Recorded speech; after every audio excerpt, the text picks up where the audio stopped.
Do you remember the first time you heard those haunting trumpet notes? The dimly lit room, the whisper of "I believe in America," and the face of a man whose power commanded respect without a single raised voice? The Godfather didn't just premiere in March 1972, it rewrote the rules of cinema itself. Francis Ford Coppola's masterpiece became more than a film, it became a cultural phenomenon that would gross over $250 million worldwide and claim 3 Academy Awards, including Best Picture. Based on Mario Puzo's best-selling novel, The Godfather transformed the gangster genre from simple crime stories into Shakespearean tragedy, painting the Corleone family with brushstrokes of honor, loyalty, and devastating moral complexity. The film introduced us to an unforgettable ensemble. Marlon Brando embodied Don Vito Corleone with such gravitas that his raspy voice became instantly iconic. Al Pacino's transformation from reluctant outsider Michael to cold-blooded successor remains one of cinema's greatest character arcs. James Caan brought explosive volatility to Sonny. Robert Duvall's steady hand guided us through the family's inner workings as the loyal consigliere Tom Hagen. Diane Keaton represented the outside world looking in through Kay Adams' eyes. Talia Shire, John Cazale, Richard Castellano, and Abe Vigoda completed this portrait of a family bound by blood and circumstance. But here's what makes us pause 53 years later. Where are these legends now? What happened to the actors who brought such life to the Corleone saga? Some rose to even greater heights. Others faced battles far more challenging than any scripted drama. A few have left us entirely. Their performances now eternal monuments to their craft.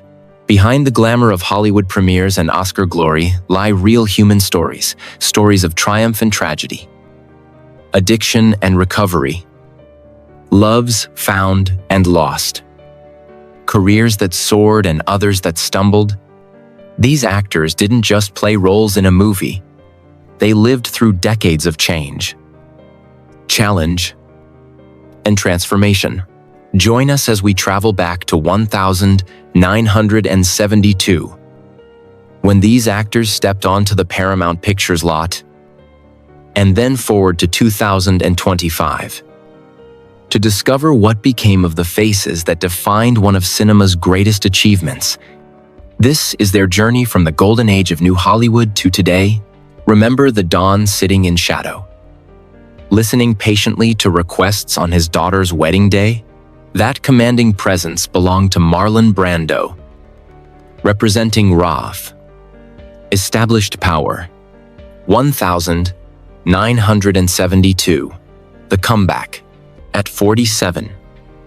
Brando was already a legend who'd electrified audiences in A Streetcar Named Desire and On the Waterfront. But the 1960 seconds brought career decline. Studios considered him difficult and unreliable. Paramount didn't want him for The Godfather. Coppola fought hard, even filming a screen test.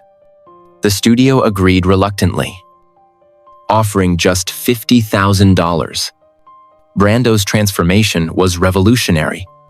He stuffed cotton in his cheeks, developed that raspy voice, and created a character of quiet menace and unexpected tenderness. His performance won the Academy Award for Best Actor, though he famously refused it, sending Sachin Littlefeather to protest Hollywood's treatment of Native Americans. 2025. A Legend's Legacy. Marlon Brando passed away on July 1, 2004, at age 80, from respiratory failure. After The Godfather, he appeared in Apocalypse Now and Superman, but became increasingly reclusive, retreating to his Tahitian island. Personal tragedies devastated him. His son, Christian's manslaughter conviction in 1990. His daughter Cheyenne's suicide in 1995. His weight ballooned, and he became known for eccentric behavior, reading lines from cue cards. Yet his influence on acting remains immeasurable. Brando pioneered the method, bringing raw psychological realism to performances. Generations of actors built careers on foundations he established. That raspy voice, that gentle hand stroking a cat, that death scene among tomato plants, these images have transcended film to become cultural touchstones. Brando may have left us, but his legacy echoes through time. If Brando represented power, Pacino embodied transformation, the innocent man descending into darkness. Remember Michael's jaw wired shut after being beaten? That vulnerability turning to vengeance captured everything. 1972, The Unknown. At 31, Pacino was virtually unknown. He'd worked in theater and small films, but Hollywood hadn't discovered him. Paramount wanted Robert Redford or Warren Beatty.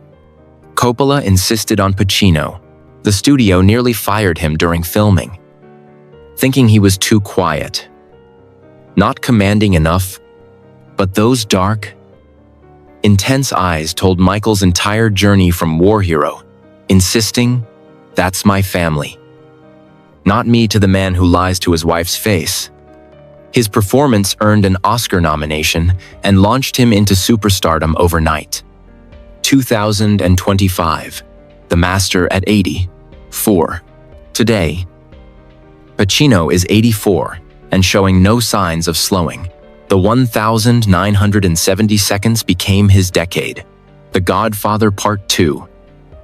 Serpico. The Day Afternoon. The 1980 seconds brought Scarface in 1993. Scent of a Woman finally earned him the Oscar after 8 nominations. Recent years saw him in The Irishman and the series Hunters.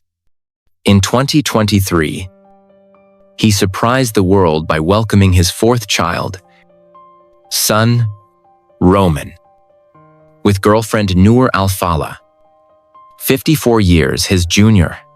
His memoir, Sonny Boy, was released in 2024. His hair has silvered, his face lined with character, but the intensity hasn't dimmed. He continues selecting challenging roles, teaching occasionally, maintaining close industry friendships. Unlike Michael Corleone, who ended isolated and haunted, Pacino remains engaged with his craft, still working, still vital, still reminding us why we fell in love with his work 53 years ago, where Michael was calculation, Sonny was pure combustion. Remember Sonny beating Carlo with a trash can? James Caan embodied masculine rage and loyalty with every fiber.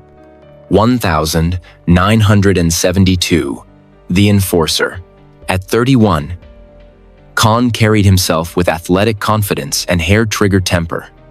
Before The Godfather, he'd earned an Emmy nomination for Brian's Song. Coppola cast him for physicality and intensity. Sonny needed to be dangerous. Caan brought street authenticity from growing up in Queens. He improvised the trash can beating. In the famous toll booth assassination, his body jerked with each squib explosion, creating cinema's most brutal death scene. The performance earned an Oscar nomination and established him as a major star. 2025, Remembering a Force. James Caan passed away on July 6, 2022, at age 82, from a heart attack at his Los Angeles home. After The Godfather, he starred in Rollerball, The Gambler, and Thief. But the late 70 seconds and 80 seconds brought cocaine addiction. He took a 5-year break to get clean. His 90 seconds comeback was remarkable. Misery showed his vulnerability. While Elf introduced him to new generations, he'd married 4 times and had 5 children, including actor Scott Caan. In his final years, Caan remained active on social media, engaging fans and sharing memories. Later interviews revealed a man who'd made peace with his demons, speaking candidly about addiction and regrets. He never lost the edge that made him compelling, but channeled it into wisdom. His legacy isn't just Sonny's explosive performance, but a career proving vulnerability and strength aren't opposites. While others burned hot or cold, Duvall brought steady, intelligent loyalty. Tom Hagen, the adopted son who never raised his voice but always found solutions. Remember him calmly placing a horse's head in that producer's bed?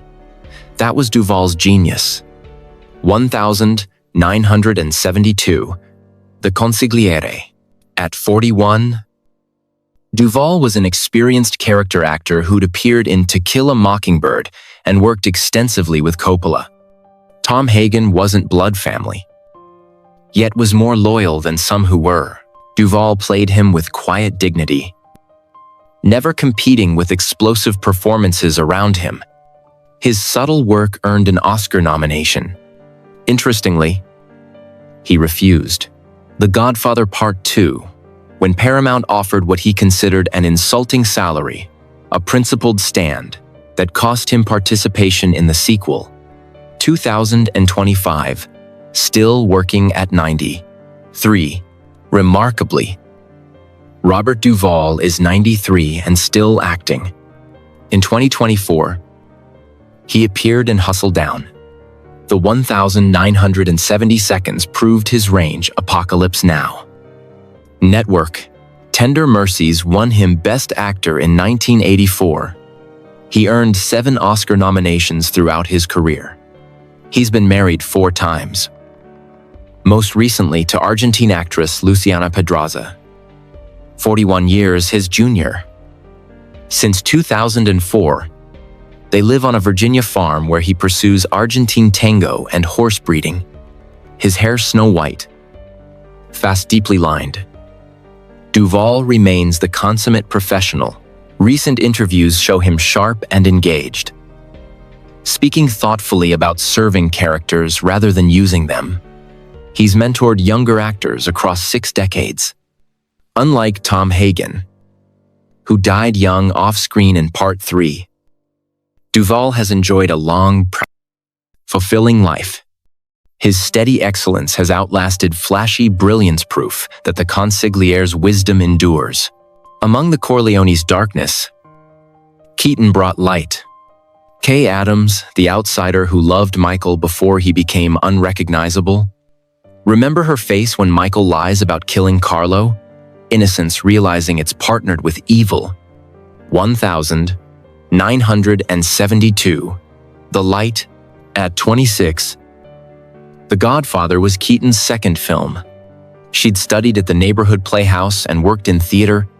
Coppola saw something special, an authenticity making her feel separate from the Corleone world. Kay wasn't Italian-American, she was Protestant. Educated, innocent. Keaton played her with warmth and growing concern, providing the moral center. While her role was smaller, she made every scene count. Her chemistry with Pacino genuine and heartbreaking. 2025. An icon at 78. At 78, Keaton remains vibrant and working. The mid-1970 seconds transformed her into a star. Annie Hall won her the Best Actress Oscar in 1977, creating a new romantic comedy heroine. She continued with Manhattan, Reds, Baby Boom, The First Wives Club, and Father of the Bride. She's also a director, photographer, and real estate developer. Keaton never married, though she dated Woody Allen, Warren Beatty, and Al Pacino. She adopted 2 children in her 50s as a single mother. Recent films include Book Club and Mac and Rita, playing older women discovering adventures. She's authored several memoirs, candidly discussing never marrying, past romances, and aging in Hollywood. Had distinctive styled turtlenecks, vests, hats has influenced fashion for decades. active on social media with millions of followers. She speaks lovingly about her grown children, unlike Kay Adams, trapped and disillusioned. Diane Keaton has lived on her own terms, defying convention and becoming one of cinema's most beloved figures. If Kay represented the outside world, Connie was born into darkness. Shire brought heartbreaking vulnerability from Daddy's little girl at her wedding to tears from her abusive husband's beatings, showing what it meant to be a Corleone woman. 1972, The Sister. At 25, Shire had an advantage. She was Coppola's sister. Some cried nepotism. But she proved herself with a performance evolving across 3 films from Innocent Bride to Bitter Survivor. Born Talia Rose Coppola. This was her breakthrough. Connie's arc was subtle. The wedding established her as cherished. Then her marriage to Carlo showed protection's limits. By part 3, Connie transformed from victim to enabler. A masterclass in character evolution. 2025. The matriarch at 78. At 78, Shire has largely stepped back from acting. Paradoxically, she became more famous as Adrian in Rocky, earning Oscar nominations for both franchises, simultaneously rare recognition. Throughout the 70 seconds and 80 seconds, she balanced both series. She married twice, first to composer David Shire, then producer Jack Schwartzman, with whom she had 2 children, including actor Jason Schwartzman. Jack died of pancreatic cancer in 1994. She never remarried. She maintains close Coppola family ties. Her nephew is Nicolas Cage. Her brother remains a legendary director. She occasionally appears at Godfather retrospectives. She's spoken about challenges of being a woman in the male-dominated story. Today, she lives quietly in Los Angeles, occasionally posting about family. Unlike bitter Connie, Talia Shire chose grace and family over Hollywood spotlight. Proof you can be part of cinema history without letting it define your existence. Every family has the overlooked middle child. Cazale made Fredo heartbreaking, desperate for respect, but never measuring up. Remember him drunkenly complaining about being passed over? Or that devastating betrayal? Cazale gave us weakness without making Fredo pathetic. He made him human. 1972. The Weak Brother. At 36, Cazale had worked primarily in theater, including with Al Pacino, who recommended him to Coppola. Fredo wasn't in the first film much, but Cazale's vulnerability made moments memorable. Part 2 expanded his role dramatically. His betrayal, his affair, his pathetic attempts at validation. The fishing boat confrontation with Michael ranks among cinema's most devastating moments. Cazale appeared in only 5 films. The Godfather, The Conversation, Part 2, Day Afternoon, and The Deer Hunter. All 5 were nominated for Best Picture. All 5 are classics, an unprecedented record. 2025. Gone too soon. John Cazale died on March 12, 1978, at just 42, from lung cancer. During the Deer Hunter filming, he was diagnosed with terminal cancer. Insurance companies refused coverage, but co-stars, particularly girlfriend Meryl Streep, insisted he finish. Director Michael Cimino rearranged schedules to accommodate his weakening condition. Streep stayed by his side until the end, calling him the greatest actor she ever worked with. He died weeks after completing the film, never seeing its release or 5 Academy Awards. Cazale never lived to know his 5-film legacy would become legendary, that students would study his performances decades later. that documentaries would celebrate his brief brilliance. Today, more than 4 decades later, Fredo's weakness, jealousy, and betrayal resonate because Cazale played him with empathy. Sometimes the brightest lights burn briefest, like Fredo's fishing boat disappearing into fog. Cazale slipped away too soon, but the ripples remain. Leave the gun. Take the cannoli. 6 words became cinema's most quoted line. But Clemenza was more than comic relief. He represented the old guard, teaching young Michael the family business, one murder at a time. 1972, The Soldier. At 42, Castellano brought genuine Italian-American authenticity. He grew up in the Bronx, understood the rhythms and codes. Before The Godfather, he'd earned an Oscar nomination for Lovers and Other Strangers. Clemenza's scenes became highlights, teaching Michael to make sauce while planning murder, executing Paulie, moving his family with casual efficiency. Castellano played him as a professional, understanding violence was just business. Interestingly, he didn't return for part 2, demanding the right to write his own dialogue and higher salary. When Paramount refused, he walked away. 2025. Remembering the Soldier, Richard Castellano died on December 10, 1988, at 55 from a heart attack. Ironically, Clemenza's cause of death in the films. After The Godfather, he worked steadily in television and smaller films, but never achieved major stardom. His decision to leave the franchise likely cost him greater fame. He married Julie Castellano and raised 5 children. Content with steady work and family life, he never courted celebrity beyond his roles. His death received modest attention, but his legacy persists. Leave the gun. Take the cannoli has become cultural shorthand for pragmatic wisdom. When new audiences discover The Godfather, they inevitably fall for Clemenza, capable of violence, but also of cooking perfect Sunday gravy, of murder, but also mentorship. Castellano gave us that complexity without fanfare. Sometimes the soldiers matter as much as generals. Betrayal wears many faces, but perhaps none as quietly tragic as Vigoda's Tessio. Remember when he realizes Michael knows? Tom, can you get me off the hook? For old time's sake? Vigoda made betrayal look like weariness. A final practical choice. 1972, The Betrayer.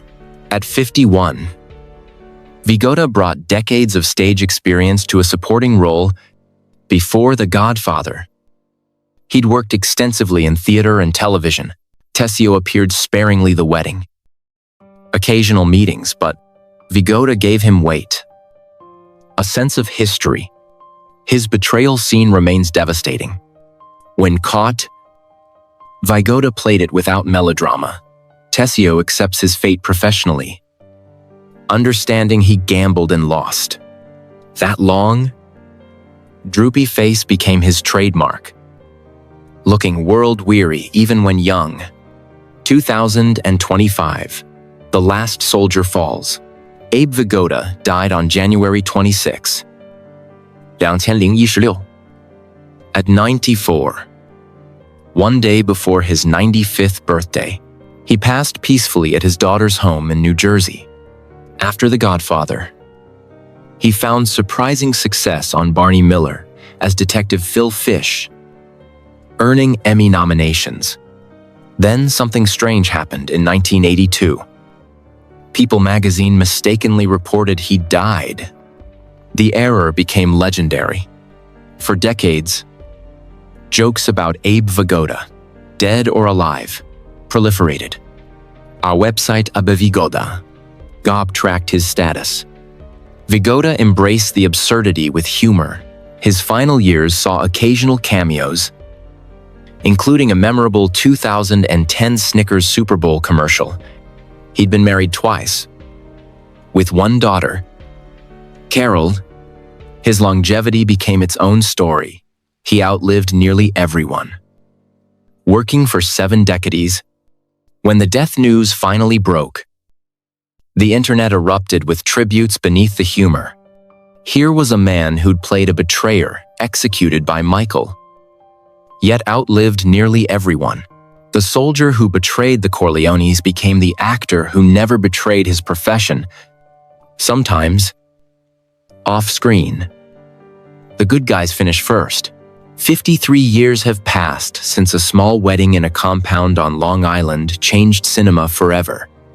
The Godfather wasn't just a movie, it was a cultural earthquake that redefined how stories could be told, how characters could be layered with complexity, how violence and tenderness could coexist in the same frame. We've journeyed through time, from 1972 to 2025, following the actors who brought the Corleone family to life. Some, like Al Pacino and Robert Duvall, continued ascending to greater heights, building careers that spanned decades and earned them places in the pantheon of cinema's greatest performers. Others, like Diane Keaton and Talia Shire, found success beyond the Corleone shadow, creating iconic characters in completely different worlds. Some faced darkness, Marlon Brando's personal tragedies and isolation, James Caan's battles with addiction, the struggles of staying relevant in an industry that constantly hungers for youth and novelty. Yet even in struggle, there was dignity. These weren't just actors playing roles, they were human beings, living complicated lives, making mistakes, finding redemption, seeking meaning beyond the spotlight. And then there are those we've lost. John Cazale, whose brief but perfect filmography reminds us that quality matters more than quantity. Marlon Brando, whose revolutionary approach to acting influences performers to this day. James Caan, the force of nature who burned bright and lived hard. Richard Castellano and Abe Vigoda, the soldiers who brought authenticity to every scene. They're gone, but their performances remain frozen in time, eternally young or eternally wise, available to any generation that discovers The Godfather for the first time. Time is merciless. It turns young actors into elder statesmen, transforms thick dark hair into silver or into memory. Bodies that once moved with grace and power slow down. Faces that once captivated millions with their beauty become maps of experience and survival. But time also reveals what endures. What endures is the work. Those performances captured on film 53 years ago haven't aged a day. Brando's raspy wisdom, Pacino's transformation, Caan's fury, Duvall's steady intelligence, Keaton's innocence, they're preserved perfectly. Immune to time's ravages, new audiences discover them constantly, falling under their spell as completely as audiences did in 1972. What endures is influence. Every mob film since has lived in The Godfather's shadow. Every actor studying their craft watches these performances, learning how subtlety can be more powerful than shouting, how silence can convey more than dialogue, how trusting your character means serving the story rather than serving yourself. And what endures is memory. For those of us who grew up with these faces, who watched Michael's descent, or Sonny's rage, or Tessio's betrayal, these aren't just scenes in a movie, they're part of our cultural DNA. Reference points we return to again and again, whether still standing or long departed. The actors who brought the Corleone family to life remain immortal, where it matters most in the flickering light of screens around the world. In the hearts of millions who can't forget them. That's an offer we can't refuse.